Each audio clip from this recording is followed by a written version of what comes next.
Hi, I'm Brett from papercartridges.com, and today I hope you are ready for the nerdiest of all nerdy musketry deep diving, because we are going to shoot this 171-year-old Austrian Model 1854 Lorenz rifle musket. And in addition to shooting it, we're going to spend a little bit of time discussing the sights on the Lorenz rifle. These sights would have made absolutely perfect sense to the Austrian soldiers who were being trained to use them. But for shooters used to American and British style of sights, these things are funky and confusing, and they also would have been incredibly frustrating for soldiers in the American Civil War who get issued Lorenz rifles. And a lot of them did. The Lorenz was the third most common infantry rifle of war. And they get issued these rifles with sights that they just cannot understand. But we'll get to that shortly. But I am super excited to shoot this rifle. And this video is the first time that I have shot this particular rifle. I've had it for 3 or 4 years now. I think I bought it before I deployed in 2023. But again, I haven't shot it until now. And interestingly enough, another cool thing about this particular rifle is that you could say this rifle was made by a girl, because it was. It was actually produced in the rifle factory owned by Anna Oesterlein, and it has her maker's mark stamped up on the top of the barrel. I'll go in and get a close-up of that for you. But do keep in mind, when we do pop out to the range, these are my very first shots with this rifle. So because of that, we're going to do it in 2 parts. So the first shooting part at the range, you're going to see me blazing away at the target, and I'm not going to really hit anything. In fact, the bullets are going to be shooting all over. They're going high, low, off far to the left. It is absolute, utter pandemonium. And there's a reason why I'm going to show you me not hitting the target, because I could edit the video and make it look like I'm the best shot on earth and only show you the bullets where I'm hitting in the 9 ring, right? But we don't learn anything from that. And because we do know a little bit about the Lorenz, and because we can use all the advantages of technology that we have here, so we're going to be able to hear the sounds the bullets are making in the video. We can actually see the bullets in flight, because I can record video through the spotting scope. With that advantage of technology, we can make adjustments, and in the second part of the video, we will figure it all out. And the last few rounds that I'm going to shoot will make an acceptable group. You know, it's going to be center mass on the target. Perfectly acceptable grouping for the first time out with the 171-year-old military rifle. But before we dive in, very quickly, this particular rifle, I bought it just because it is just too nice to pass up. It checked all the boxes that interest me in having a Lorenz rifle. So it is an unmodified Type 2 Infanteriegewehr. So it's in the original Austrian caliber, which was a little over 54 caliber or 13.9 millimeter. And a lot of them ended up being bored out to 58. So they would take the standard US ammo in the Civil War, but this one is still in the original Austrian caliber. That's important to me. I'm a nerd. But even more important than the caliber is the bore. This one has a very, very nice bore. It's not perfect, and any original Lorenz is probably not going to have a perfect bore unless it comes out of a museum. But this one, it's got a couple light spots of freckling in there, but it is still really, really good. I would stop short of calling it mint, but it is one of, if not the best, original Lorenz bore I've ever seen. So that's why I had to have it. And the other cool thing about this particular rifle is that indeed it was made by a girl. Maker's mark on the barrel, Anna Oesterlein. The lock's dated 1854, but if I was to bet, I would say that lock probably came off a Kammerbuchse and it got recycled into this Lorenz. But Anna Oesterlein Lorenzes are pretty scarce by any measure. So Anna, we don't know a whole lot about her. She married a Karl Oesterlein in the 1830s, and she married into the Oesterlein family. They owned a lot of industry in Austria. They had a special warrant as a private company that could manufacture rifles for the Austrian government. And Karl dies in the 1840s. And then the widow Oesterlein does something that's not very common for women in the 19th century, because she takes over actually running the company herself, and she runs it for the next several decades. And we're not talking a small little rifle factory. Anna Oesterlein took over a substantial industrial enterprise that was spread across multiple cities in Austria. She had an iron smelter that melted down iron ore and processed it into metal in Lilienfeld. In fact, the rifle factory in just outside of Vienna was pretty small. It wasn't very large, and it was officially licensed by the imperial royal government to make arms for the not just the Austrian military, but also for private purchase. So Anna Oesterlein takes over this business. She gets described in the 1890s after she passed away. She's described as being a clever and energetic woman, and she grew the business. And in fact, the business still exists today. Anna sold the metalworking part of the business in the 1880s, and it is still operating today as Neumann Aluminum in Lilienfeld in Upper Austria. So no matter how you slice it, this is just a really cool rifle with unique history behind it. And I'm glad I finally had the time to take it out and run up to the range. But before we do start burning powder, please bear with me. There's a couple things that we're going to have to go over first, because this will contribute to the results that we're going to get with this rifle at the range. And the first place to start is the barrel. So real original Austrian barrels were made with about a 5 to 6 inch long area of freed bore at the breech. So what that means, starting around where the sights are, the bore diameter of the barrel actually starts to get slightly larger. So it increasingly gets larger as we move back towards the breech, the end of the barrel. So the barrel goes from being 13.9 diameter along the whole length of the barrel, but right about here, about where the sights are, it starts to gradually open up. And by the time it hits the end of the breech, it has opened up to about 14.1 millimeters in diameter. So in German, this increased diameter is something that they called the Fall. And the Fall was thought to be very important for the maximum performance of the compression bullet they were using in these rifles. And you might recognize this compression bullet because it's also the paper cartridges logo. The bullet has some advantages and disadvantages. I will try to remember to link to a video I did. Already did a deep dive on Lorenz ammo. I talked for over an hour on the Lorenz rifle bullets. So if you want to know more about the bullet, I'll direct you to that video.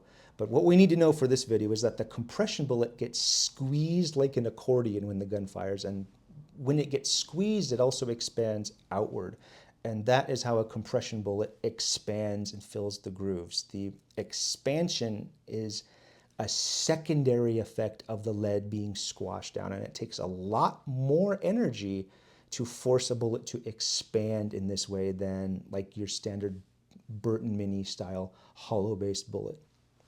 But on the other hand, the compression bullet, it's simple, it's cheap, it's easy to make, it's lighter, has a flat trajectory.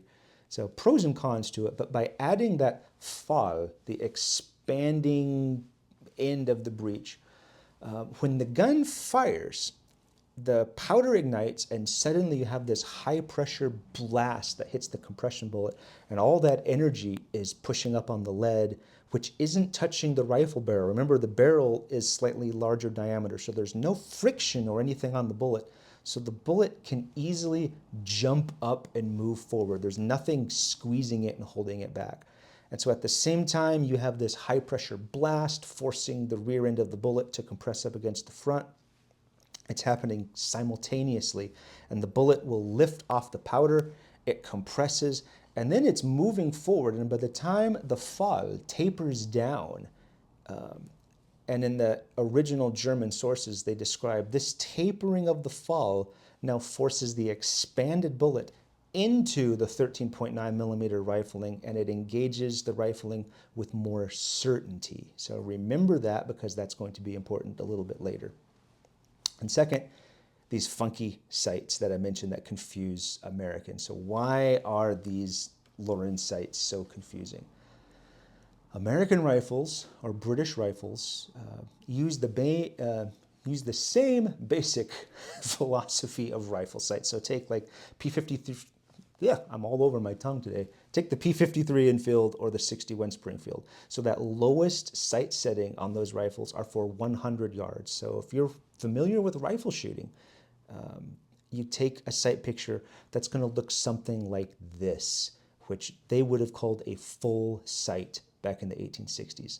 So you aim at that 100-yard target with this sight picture, and you can expect your bullet to hit where you're aiming at. Now, if you want to shoot a target at 200 yards, the soldier would then have to adjust his sights. On the Enfield, have to move the slide up to 200 yards, aim the same way, use a full sight, expect to hit. Same thing for 300 yards, and so on.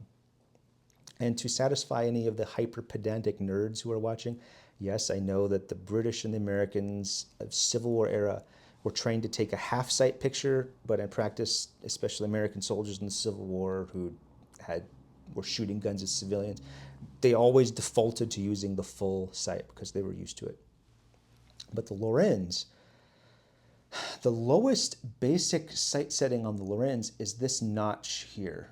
And if you tried to shoot this rifle like you would an American rifle or a British rifle, bring it up, take a full sight picture at 100 yards and fire, the bullet is going to fly several feet over the top of the target. So you're going to miss by a mile. So why is that? I did mention this is going to be a deep dive, right? We will shoot this eventually. Hang on just for a few more minutes. This is going to be important later. So if you have a Lorenz or you want to have a Lorenz someday and you want to shoot it, this might be very useful. But the Austrians, so 1850s, the Austrians have a conscript army. So congratulations, you're born a subject of Kaiser Franz, and that means you get to serve in the army. But the Austrian Empire also likes to save money. So instead of keeping you in the army for 6 or 8 years, they would train you up. So you get some initial training. You learn how to soldier for maybe a year, 18 months. And then normally you would get furloughed. So you would get sent home. So on paper, you're still in the army, but you're just not on duty. You're not being paid. And if war starts, you're still technically in the army. You have to come back, bring your boots with you, that sort of thing. And because rifle marksmanship is a perishable skill, it's very expensive to teach, the Austrians decide we're just going to keep the same sight system that we used on the old smoothbore muskets, so that most soldiers who gets a new rifle, they will get what's called the Lorenz Type 1. The Type 1 rifle has a fixed block rear sight. It's called the Standvisier.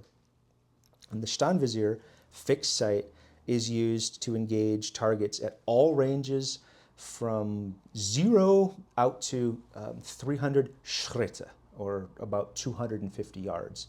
So my rifle is a Type 2. The Type 2 has a more complex sight. It still has the Standvisier, identical to the fixed block sight on the Type 1. But the Type 2 is for Austrian soldiers who are in what they call das dritte Glied, or the third rank. And that's where the non-commissioned officers, the more experienced, longer-serving veteran soldiers would stand in the formations. So these soldiers in the third rank stayed in the army long enough that you could train them to shoot out to longer distances. So the Type 2 rifles have this flip-up attachment. I love the German here. The German for this is the Aufsatz, which in this context means thing sitting on top. And you flip it up, and that has apertures for shooting out from 400 to 900 Schritte. But we are shooting at 100 yards, so we do not have to worry about the Aufsatzvisier at all. It's all Standvisier for us. But remember, the Standvisier is for engaging targets out to 300 Schritte, or 250 yards, and we are shooting at 100 yards. So if I take this rifle and aim the normal American way, so full sight picture, aiming center mass, the bullets are going to shoot ridiculously super high, like 4 or 5 feet over the top of the target high. So all that leads to this. Here is the difference. American soldiers and British soldiers change their sight settings to shoot at targets at different distances. Austrian soldiers use the same Standvisier fixed sight setting, but they changed their sight picture and their point of aim to shoot at targets at different distances. So for Austrian soldiers in the 1850s, they would be trained to memorize how to use the Standvisier. So here I'll put up the original targets that the army of Kaiser Franz was training on in the 1850s and 1860s. So at least in theory here, Austrian infantry are supposed to fire 30-something rounds per year in training, and that's pretty low by European standards. So the Prussians at this time are shooting 100, the British are shooting 90. But these are the targets they shot at. The target on the left was for shooting out to 300 Schritte, and the target on the right is for shooting out from 400 to 900 Schritte. So starting at 150 Schritt, which is 122 yards or about 112 meters, the Austrian soldiers are trained to use what they called a fine sight. That's where the tip of the front sight is held lower than what you might be used to if you're a modern rifle shooter. So they're holding that front sight lower in the V-notch, and they're also instructed to aim at the lower abdomen of the target, so the Unterleib in German. So you're aiming for the gut, you're aiming below the belt, so to speak. So when you take this sight picture, you're aiming really, really low on the target, and you're using that fine sight. This is lowering the muzzle down, so the bullet is actually going to impact on the target at center mass. So you aim way down low, take a fine sight, but you're going to hit the enemy in the upper body. Now at 200 Schritte, which is maybe 165 yards, the soldier is still instructed to aim using that same fine sight, but this time instead of aiming super low, he just raises his point of aim. Now he aims at the chest, the Brust in German. And using the fine sight still lowers the muzzle a little bit, but aiming center mass, using the fine sight, the trajectory works out that you will actually end up hitting at your point of aim at 200 Schritte. Now at 300 Schritte, which is about 250 yards, the Austrians used what they called a full sight. This is very different from what Americans or British called the full sight. So the entire front sight blade is sticking all the way up. So the bottom of the front sight blade gets lined up with the base of the V-notch of the Standvisier. And at 300 Schritte, they're aiming at the head. So they're aim for the Kopf. But the bullet has to cover all that distance. It's got to go 250 yards. The bullet's dropping as it moves down its trajectory. So with this sight picture and this point of aim, the bullet will hit center mass. And all of this is by design. It was carefully worked out. Austrian soldiers were used to this. This is how they aimed with the old smoothbore musket, and they would have also memorized these steps for aiming at these different ranges, and they were trained in like a catechism style format. So it was memorized, beaten into them, and it made perfect sense to these Austrian soldiers. And I think, if you want my opinion, this is a clever system, especially for conscript soldiers, because it's faster and easier. The soldier never has to change his sight settings. The Dritteglied soldiers, the experienced NCOs, the only thing they have to do with their sights is if they want to shoot over 400 Schritte, you got to elevate the Aufsatz. Meanwhile, British and American soldiers have to adjust the sights every 100 yards. So if the enemy is moving, American and British soldiers are constantly having to lower the gun and change their actual sight settings. But because we are shooting at 100 yards and we are using the Standvisier, I have to aim super, super, super low with the Lorenz. So now, finally, that's out of the way. We can go to the range, and you can enjoy watching me shoot and miss the target over and over. I forgot to mention there's going to be gunshots soon, so if you're listening on headphones, you might want to lower your volume.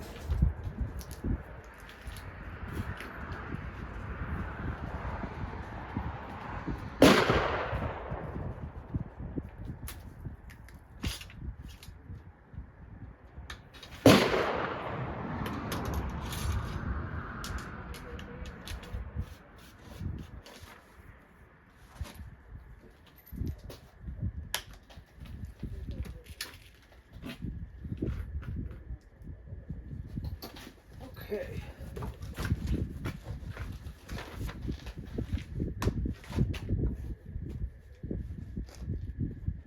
I'm in the shadow, fine sight. You're high. Not terribly high though. Not terribly high? No. It was just over the target. Just over, so Yeah. I gotta come down even more. Down even more. We didn't know it at the time, but that shot actually keyholed up in the top corner of the target. Man, these stinking Austrians. 300 Schritt base sight. That's a fine sight at the shadow under the target, and it's still going high.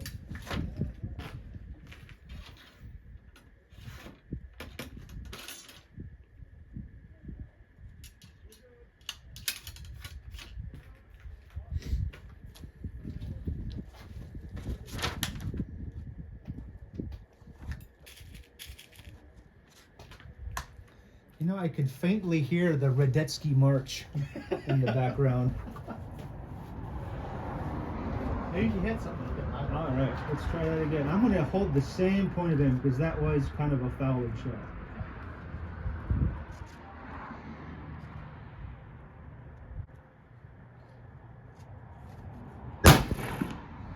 Low and left. Low?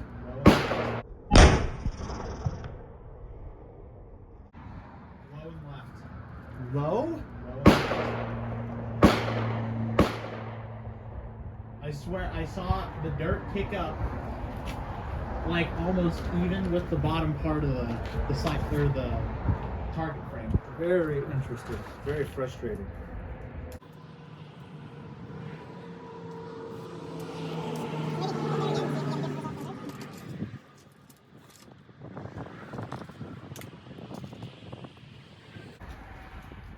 Well, this rifle was made by a girl.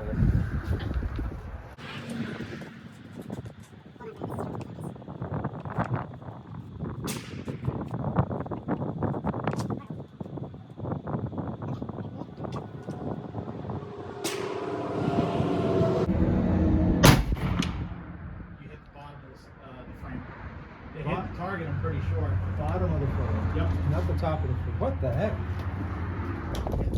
I might start ramming these kind of hard. Maybe I needed to use a finer grain of powder. Are these a different charge in it? 1.5 Swiss.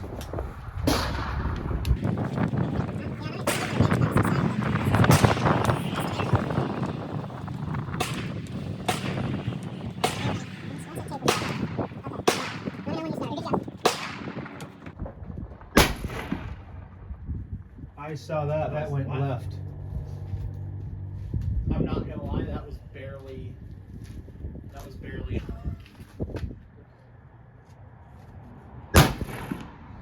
Nothing? I didn't see it. I didn't see dust kick up or it hit the target. Okay. Let's digest this. So the absolutely first thing to take away from here is listen to the sound that these bullets are making as they go down range. And I'll try to clear the audio up as much as I can. But listen for that whirling, buzzing sound as the bullets go down range. You're high.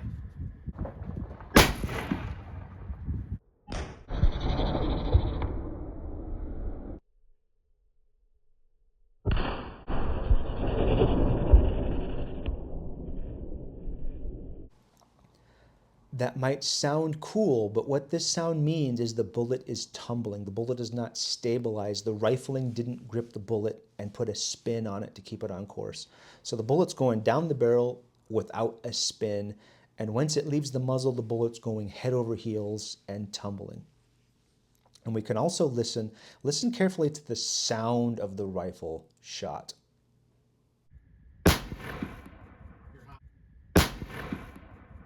See, it's not very loud.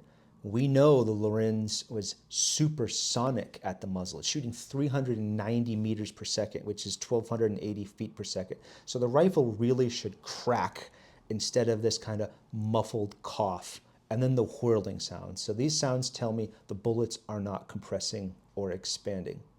And thanks to the camera and the spotting scope, we have some proof of this. We can see the tumbling bullets here caught on video. There's also a couple obvious keyholes randomly up on the target.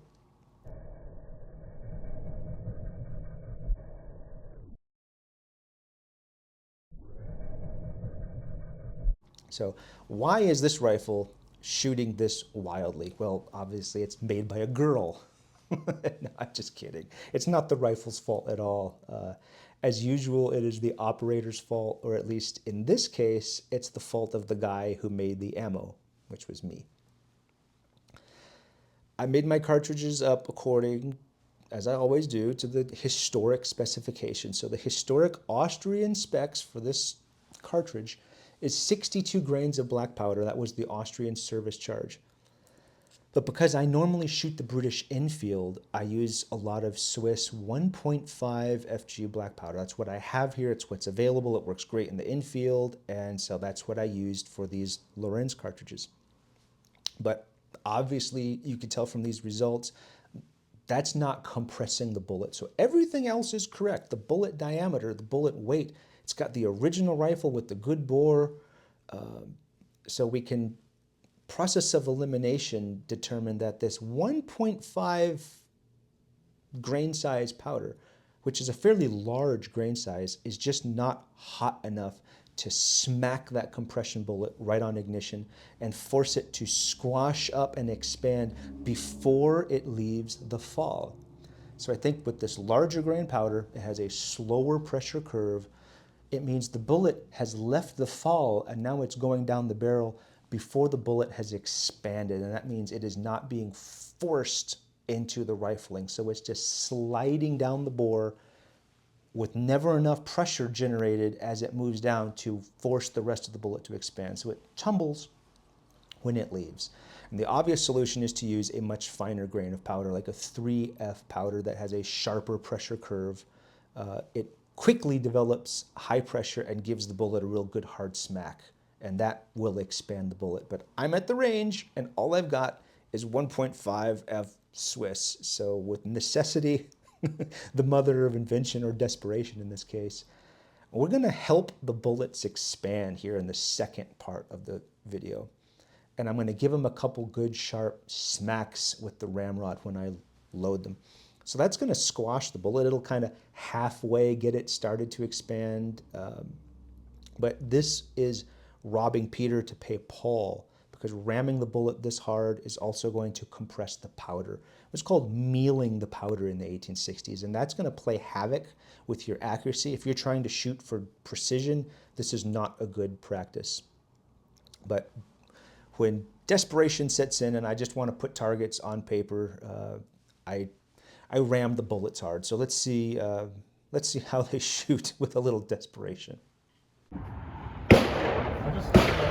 I took a few shots without realizing that the camera wasn't recording, but fortunately I noticed in time and got the camera started before I shot off the rest of my rounds. But that's why there's a couple holes in the target already.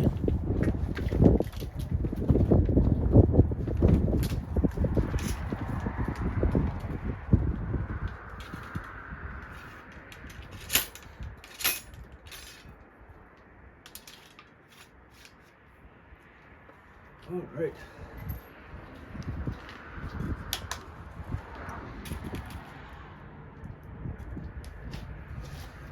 Let's see if it'll put it somewhere on the target. I'm aiming so low, it's ridiculous.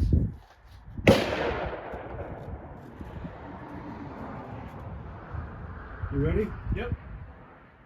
A little bit low, 9 ring just to the left. How far from the last one? 5 inches. Okay, so it's kind of grouping, A little bit, yeah. All right. My point of aim is below the target frame. I'm shooting in the space below the target because it's way too short range for these 300 shot sights. I was gonna say, I'd be curious to try this on the 300-yard range to see how it would do. You'd have to aim a little high at 300. Actually, you'd probably want to shoot it at 400 Schritt at the 300-yard range. But, so, lesson for next time is a finer grain of powder. So 1.5F Yep. and is not enough to. Not enough. Press the bullet. Okay. Rolling. Yeah, you're good. Minutes done. That's going. You clipped his left hip. Well, it would be his left arm, right? Okay. Got 2 more rounds. I'm not going to open up a pack. Let me just crank these off. Let's see.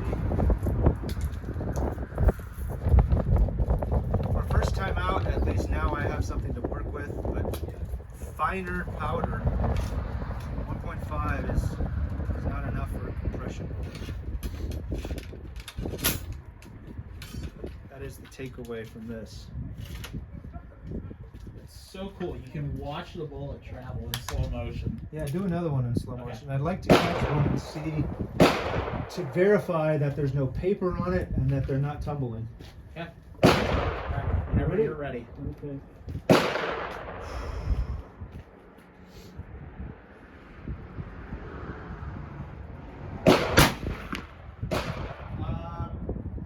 9 ring, 5 o'clock.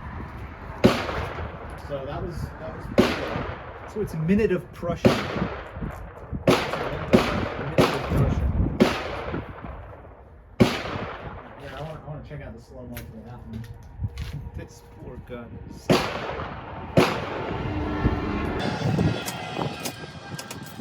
cool watching that. It doesn't go in slow motion.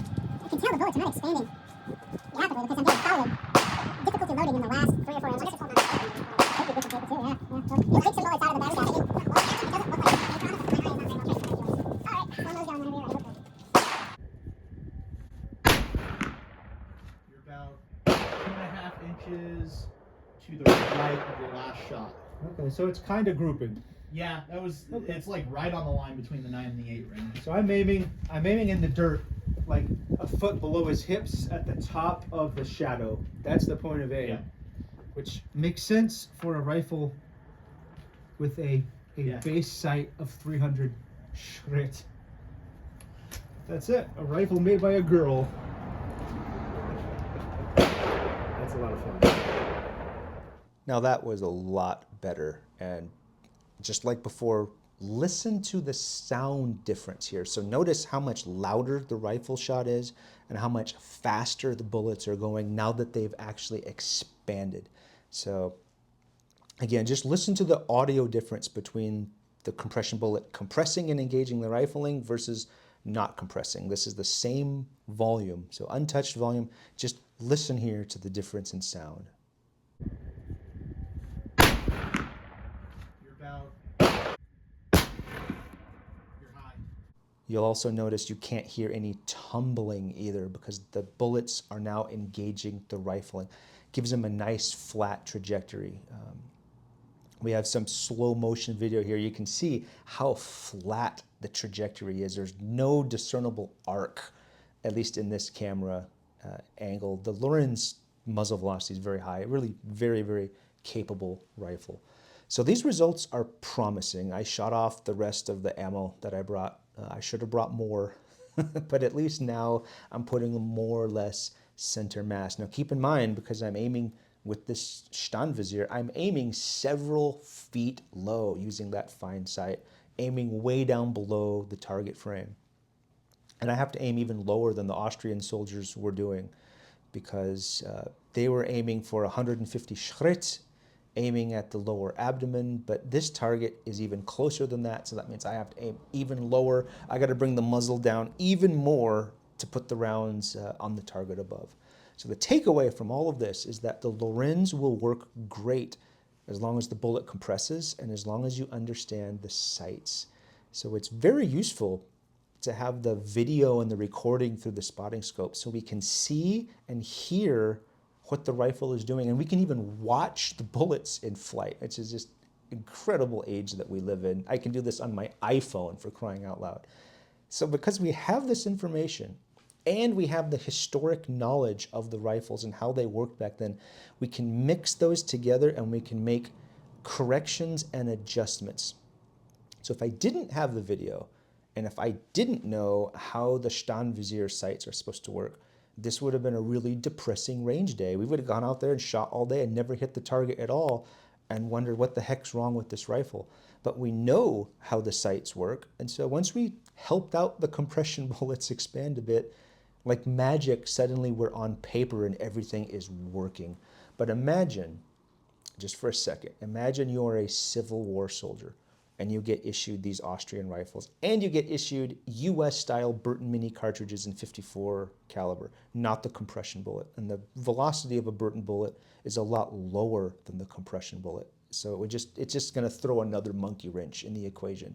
But these sights would not have made any sense to your average Civil War infantryman. The Springfield, the Enfield, those sights worked in the sense that you could aim full sight at 100 yards and you're going to hit in the ballpark of what you're aiming at, but not with the Lorenz. And Civil War infantry combat took place at about 100 yards. So if you're a Civil War infantry soldier and you use the sights like an American would, so you use a full sight, you aim center mass of the target, you're not going to understand why you're missing. Everything's going to shoot way high, and there's not going to seem to be any rhyme or reason to it. It would have been very, very frustrating for soldiers with these rifles. And that might explain why the Lorenz has the reputation that it does. It was not considered really to be a popular gun with the troops. There's no internet in 1862, so they can't just Google, how do I use Lorenz sights? You know, Austria is far away. And even if, for sake of argument, let's say some Austrian officer came over here and said, here's 1,000 manuals translated to English to help you use our rifles, we're using different ammo, so it's still not going to shoot where it's supposed to do. But anyway, I will wrap that up here. I think I've rambled on long enough, but I'm going to go shoot this again. You'll see this rifle on the channel again. Definitely going to use like a 3F powder so that the bullet can compress itself in the fodder without needing any help from the ramrod. And I'd like to take it out to 300 yards, see what she does, and hopefully I could make Anna Ersterlein proud. But I hope you enjoyed this video on a rifle made by a girl. It is a very, very nice rifle. If you made it this far, hope I didn't put you to sleep. Thanks for hanging out, and I'll see you next time.